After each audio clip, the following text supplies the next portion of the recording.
Hello everyone, welcome to this video. स्वागत है आप सभी का study with dear Khan sir के यूट्यूब चैनल पर। आज हो चुकी है 19 मई और 19 मई से बनने वाले महत्वपूर्ण करंट अफेयर्स के बारे में हम बात करेंगे और उनसे बनने वाले महत्वपूर्ण फैक्ट्स के बारे में भी हम डिस्कस करेंगे।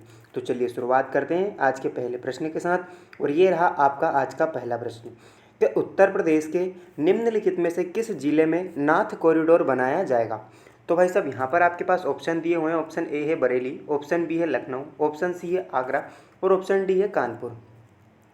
तो हमारे लिए इसका करेक्ट आंसर क्या हो जाएगा आपके पास? Option A Bareilly. बरेली में अभी नाथ कॉरिडोर बनाने की बात कही गई है। अब मैं बता दूं, उत्तर प्रदेश की जो योगी आदित्यनाथ सरकार है, उन्होंने बरेली में नाथ कॉरिडोर को विकसित करने की बात की गई है। बरेली में जो है कि 7 पौराणिक नाथ मंदिर है, जैसे अलकनाथ, मदीनाथ, धोपेश्वर नाथ, पशुपतिनाथ, वनखंडी नाथ, इसी तरह के सभी नाथ जो है नाथ संप्रदाय को ये समर्पित है।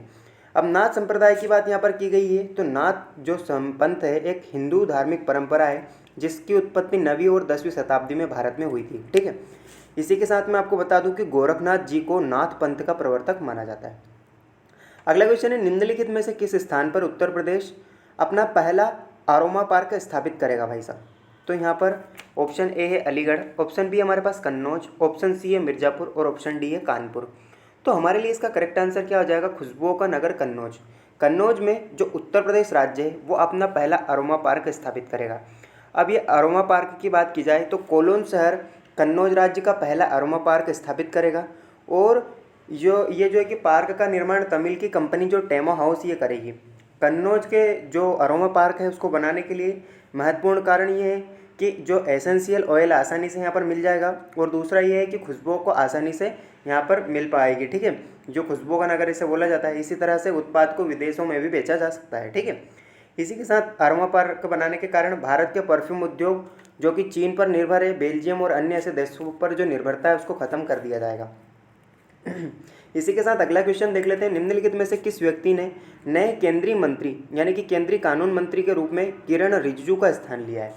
तो भाई साहब ऑप्शन ए है अर्जुन राम मेघवाल, ऑप्शन बी है अनुराग ठाकुर, ऑप्शन सी है रविशंकर प्रसाद और ऑप्शन डी है स्मृति ईरानी।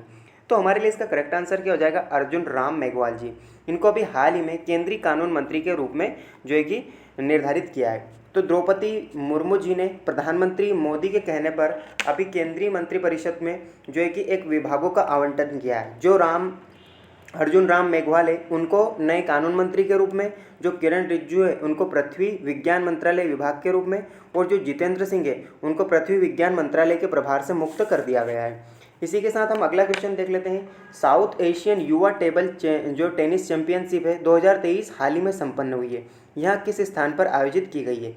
तो भाई साहब ऑप्शन हमारे पास दिए हुए हैं। ऑप्शन ए है शिमला, ऑप्शन बी है ईटानगर, ऑप्शन सी हमारे पास इम्फाल और ऑप्शन डी है गंगटोक। तो मैं आपको बता दूं, ईटानगर जो अरुणाचल प्रदेश राज्य है उसकी राजधानी ईटानगर में हाल ही में साउथ एशियन युवा टेबल टेनिस चैंपियनशिप 2023 का आयोजन किया गया है।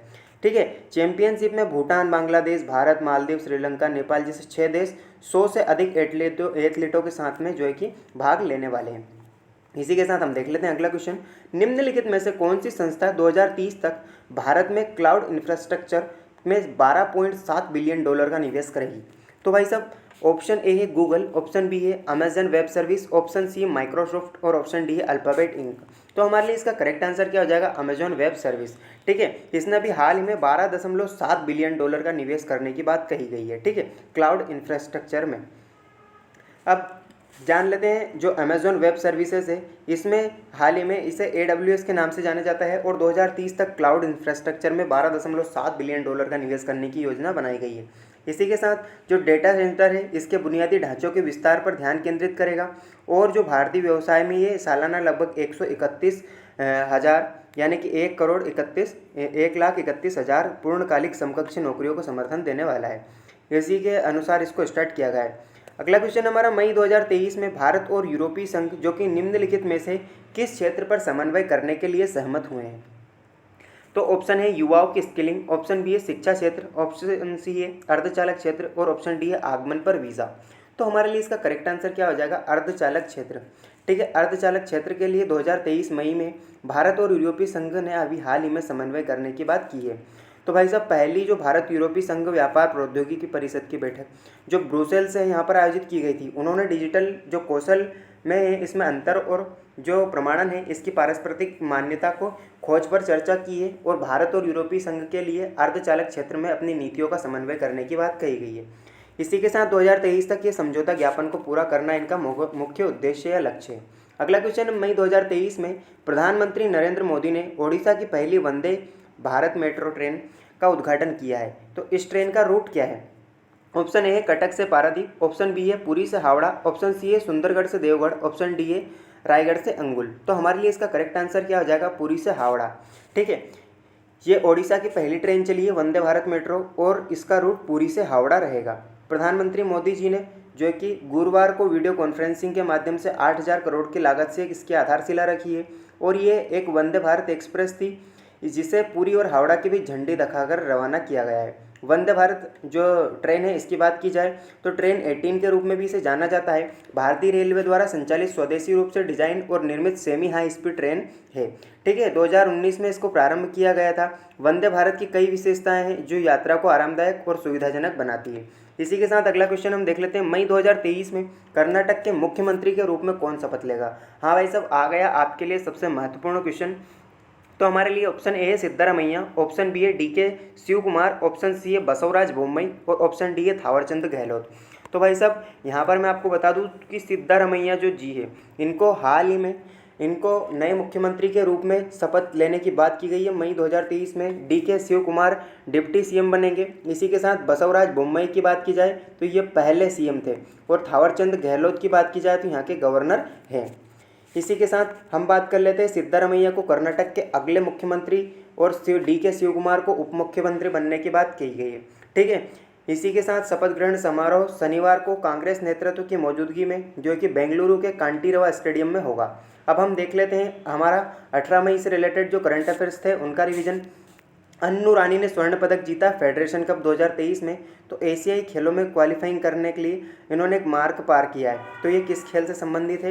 ये जेवलिन थ्रो से संबंधित है। ठीक है, इसी के साथ अगला क्वेश्चन है, निम्नलिखित में से किस राज्य ने कहा है कि 1 करोड़ से अधिक ऐतिहासिक दस्तावेजों को संरक्षित करेगा? तो भाई साहब बिहार राज्य इसका करेक्ट आंसर हो जाएगा।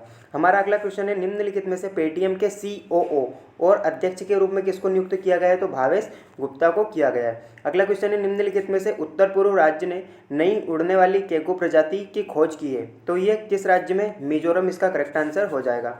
इसी के साथ अगला क्वेश्चन है, निम्नलिखित में से डॉक्टर एल मुरुगन कान अंतर्राष्ट्रीय फिल्म महोत्सव की भारतीय पवेलियन का उद्घाटन करने वाले हैं, तो वह किस देश में करेंगे? फ्रांस इसका करेक्ट आंसर हो जाएगा। अगर अगला क्वेश्चन है हमारा, प्रधानमंत्री मोदी नई दिल्ली में अंतर्राष्ट्रीय संग्रहालय जो कि एक्सपो 2023 का उद्घाटन करेंगे, इसकी थीम क्या है? तो museum sustainability and well being इसकी जो है कि थीम है। अगला क्वेश्चन हम बात कर लेते हैं, निम्नलिखित में से किस राज्य के मुख्यमंत्री ने सार्वजनिक वितरण प्रणाली यानी कि PDS के माध्यम से पैकेज्ड मसालों का वितरण करने की बात की गई है?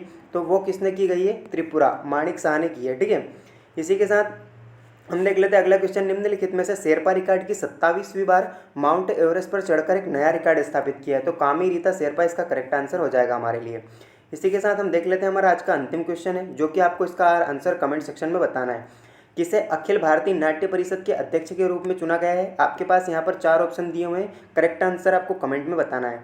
ठीक है, इसी के साथ हम देख लेते हैं, हमारे चैनल को जरूर लाइक करें, शेयर करें और सब्सक्राइब करें। इसी के साथ हम देख लेते हैं, ये हमारा टेलीग्राम चैनल है, आप इसको जरूर ज्वाइन करें। सो दोस्तों आज का वीडियो यहीं पर समाप्त करते हैं। वीडियो कैसा लगा कमेंट में जरूर बताएं। So keep learning, keep watching and keep growing. Thank you for watching.